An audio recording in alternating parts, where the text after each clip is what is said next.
what were your impressions of China the first time you came here, and what are your impressions of China now? Have your impression on China changed over the years?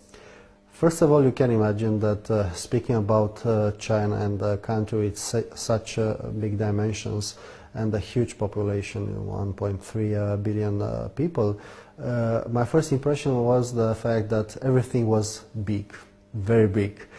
Secondly, of course, being a person who is interested in history, culture, I was very impressed to see directly here in Beijing, but also outside Beijing, what are the symbolistics of the history and of the culture of China.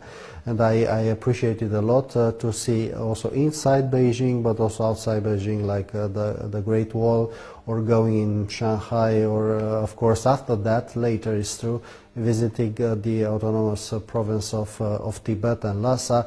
So it was something special for me. And thirdly, of course, speaking about the progress and the economic development, I was impressed by the huge effort in building the infrastructure of China, the highways, the big buildings for doing business, offices, and banking system.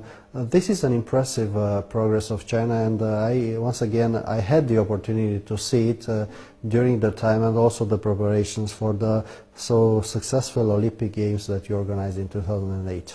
Yeah, so what culture shock did you experience the first time when you came to China? It wasn't a shock. Of course, the cultural model is different comparing to the Romanian, the European cultural model. But we were, and I was aware about the cultural model of China, about the way of life, about the philosophy of thinking of the Chinese, which is different than belonging to the Europeans. And also about the Chinese kitchen, because in Romania we have a lot of Chinese restaurants, very good restaurants, Chinese restaurants, not only in Bucharest, in the capital, but also all around the country. So it was a very fast period of making an accommodation to the spirit of the Chinese.